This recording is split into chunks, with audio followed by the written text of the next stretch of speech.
केंद्र सरकारकडे किंवा आपल्या सेंट्रल गव्हर्नमेंटकडून आधारचं एक अप्रूव्हल आपल्याला लागतं ई-KYC साठी, तर ती एक आम्ही त्यांची परवानगी आल्यानंतर ती एक आम्ही सुरुवात करत आहोत। त्यामुळे या 5 बाबींवर आपण साधारणपणे जे आम्हाला कंप्लेंट आलेले आहेत, मग काही कंप्लेंट पालघरमधून आलेले आहेत, काही यवतमाळमधून आलेले आहेत, काही फलटण साताऱ्यामधून आलेले आहेत, काही वर्ध्यामधून आलेले आहेत, तर या ज्या साधारणपणे कंप्लेंट्स आलेले आहेत त्याच्या आधारे आपण या 5 बाबींवर चौकशी किंवा एक क्रॉस व्हेरिफिकेशन आपण सुरू करत आहोत। याच्यामध्ये कुठेही आपण जो शासन निर्णय मूळ काढला होता याच्या कुठलेही निकष किंवा त्याच्यामध्ये कुठलेही बदल आपण करत नाही आहोत।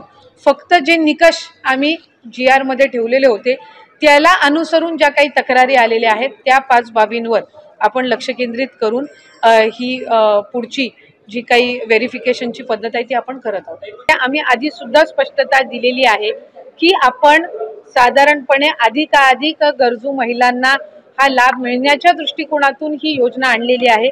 महिला आर्थिकरित्या सक्षम झाल्या पाहिजेत या दृष्टिकोनातून ही आणलेली आहे। त्याच्यामुळे ज्या काही आता ज्या बाबी आम्ही नमूद केल्या या कंप्लेंट बेस्ड आहेत। या संदर्भातल्या कंप्लेंट्स या आम्हाला वेगवेगळ्या जिल्ह्यामधून प्राप्त झालेल्या आहेत। माझ्याकडे आता सुद्धा पालघरमधून आलेली असेल, धुळ्यातून आलेली असेल, डबल ॲप्लिकेशनची वर्ध्यामधून आलेली असेल, काही स्थानिक आमच्या अधिकाऱ्यांकडून त्यांच्या निदर्शनास आलेले आहेत, काही स्वतःहून केलेले आहेत। म्हणजे एक लाभार्थी जे आहे त्यांनी आम्हाला स्वतःहून ॲप्लिकेशन केलेलं आहे की माझं आता लग्न झालेलं आहे आणि मी महाराष्ट्रातून कर्नाटकमध्ये स्थलांतरित झालेले आहे, त्यामुळे मी आपल्या या योजनेसाठी पात्र होणार नाही। एक आम्हाला जी आलेली आहे त्यांनी स्वतः दिलेला आहे की आधार कार्ड हे करत असताना मी चुकीचा नंबर त्याच्यामध्ये टाकला। ही ऑक्टोबर महिन्यातली तक्रार आहे। 1-2 तक्रारी आमच्याकडे अशा आलेल्या आहेत की मला आता सरकारी नोकरी लागलेली आहे, त्याच्यामुळे मी या योजनेसाठी पात्र आता होत नाही। त्यामुळे आपण ज्या काही बाबी करत आहोत या कंप्लेंट बेस्ड आहेत, कुठेही सरसकट स्क्रुटिनी ही आपण करणार नाही आहोत। हे मला आपल्या माध्यमातून सर्व माता भगिनींना निश्चितपणाने सांगायचं आहे। ते आम्ही साधारणपणे आज मी आणताना या प्राथमिक स्वरूपात आणलेले आहेत, पण याच्यापैकी डबल ॲप्लिकेशनच्या, स्थलांतरित झालेल्याच्या, उत्पन्नाच्या याच्यामध्ये वाढ झालेल्याच्या साधारणपणे 80-90% तक्रारी त्या पद्धतीच्या आहेत, म्हणजे ज्या आलेल्या आहेत त्यापैकी। आणि त्याचा आम्ही एक जे काही त्या संदर्भातली योग्य तो विचार करून आम्ही या 5 बाबी आणि या 5 बाबी या आपण GR मध्ये नमूद केलेल्या आहेत। कुठेही आपण शासन निर्णयामध्ये बदल करत नाही आहोत। कुठल्याही एका योजनेचा जर आपण लाभ घेत असाल, समजा उदाहरणार्थ संजय गांधी निराधार योजना आहे, त्याचा लाभ 1500चा आहे, म्हणून त्या ज्या लाभार्थी आहेत संजय गांधीच्या ह्या आपण लाडक्या बहीणमध्ये घेतलेल्या नाहीयेत। पण नमो शेतकरी जी योजना आहे याचा 1000 रुपयाचा लाभ आहे, आपण GR मध्येच नमूद केलेलं आहे की आपण 1500 जो फरक असेल ती फरकाची रक्कम आपण देणार। त्याच्यामुळे याच्यात आपण कुठेही GR मध्ये आपण बदल करत नाही। दुचाकी आहे आम्ही GR मध्येच नमूद केलेला आहे, पण 4 चाकी यांनी काही कंप्लेंट्स आम्हाला आलेल्या आहेत, तर त्याच्यानी आपण फक्त पॅन त्याच मुद्द्याची आपण पॅन महाराष्ट्र आपण स्क्रुटिनी करतोय। आपण कुठेही विदाऊट कंप्लेंट आम्ही स्क्रुटिनी इनिशिएट करत नाही आहोत। त्याच्यामुळे मी स्पेसिफाय केलेलं आहे की या 5 बाबी इन्कम टॅक्स म्हणजे उत्पन्नामध्ये जर वाढ झालेली असेल, 2.5 लाखाच्या पलीकडे जर कुठल्या लाभार्थ्यांचं उत्पन्न गेलं असेल तर ते आता त्या योजनेसाठी लाभार्थी म्हणून पात्र नाही आहेत। जर दुचाकीच्या वर जर कोणाची वाहनं 4 चाकीची असतील ते पात्र नाही आहेत। जर ते इंटरस्टेट जर मॅरेजेस झालेले असतील तर ते आता त्याच्यासाठी पात्र नाही आहेत। सरकारी नोकरी लागली असेल तर ते पात्र नाही आहेत।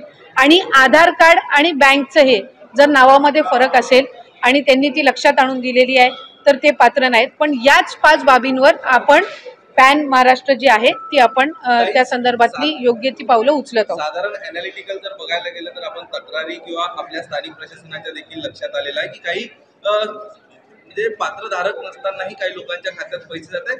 याची आकडेवारी टक्केवारी किती आहे, साधारण किती टक्के महिलांना यातनं वगळलं जाईल असं वाटतंय आज प्राथमिकरित्या, जेणेकरून सरकारचा निधी देखील वाचेल? नाही, विषय याच्यामध्ये सरकारचा निधी वाचवणं नाहीये, कारण आम्ही सुरुवातीच्या कालावधीपासूनच 2.5 कोटी लाभार्थी आपले असतील हे आम्ही विभाग म्हणून सुद्धा धरून चाललेलो होतो। जेव्हा बजेटची सुद्धा घोषणा झाली त्याच्यानंतर सुद्धा 2.5 कोटी लाभार्थी हे साधारणपणे रफली मॅक्सिमम असतील, हा एक त्याच्यामुळे पैसे वाचवणं किंवा निधी वाचवणं हा विषय नाहीये। याच्यामध्ये ज्या काही कंप्लेंट्स मधल्या कालावधीमध्ये आल्या आणि त्या फक्त स्थानिक प्रशासन किंवा तिथल्या यांच्याकडून आल्या नाहीत, तर वेगवेगळ्या माध्यमांकडून सुद्धा त्या आमच्याकडे येत होत्या. कारण बरेचसे माध्यमं सुद्धा आम्हाला हे करायची की अशा काही स्थानिक पातळीवर आम्ही मीडियामध्ये ज्या वेळेला आम्ही चर्चा करत असतो त्यावेळेला अशा पद्धतीची जी रियालिटी, तर त्यानुसार आपण जात आहोत. याच्यामध्ये कुठेही पैसे वाचवणं किंवा या सगळ्या बाबींचं हे नाहीये. आम्ही आत्तापर्यंत आम्हाला याच्या संदर्भातला एक रफ पर्सेंटेजची आयडिया आलेली नाहीये. कारण आत्ता ज्या मी 5 बाबी नमूद केल्या याच्या संदर्भामध्ये पुढच्या 10 दिवसामध्ये आम्हाला प्राथमिक अंदाज येईल की याच्यामध्ये किती. कारण साधारणपणे तुम्ही बघितलं तर उदाहरण मी देते, लग्नाचा सीझन आता आटपलेला आहे, याच्यामध्ये इंटर मॅरेजेस किती झाले याचा डेटा आज आमच्याकडे असणं हे प्रॅक्टिकली शक्य नाहीये. तो पुढच्या 10 दिवसामध्ये साधारणपणे आमच्याकडे येऊ शकतो. तुमचे सरकारी नोकरी लागलेले लाभार्थी किती आहेत ही आम्हाला एक स्क्रुटिनी आज आम्ही ही इनिशिएट करतोय. त्याच्यामुळे पुढच्या एक 10-15 दिवसामध्ये आम्हाला रफली किती पर्सेंटेज असेल हे याच्यातून आमच्या समोर येईल.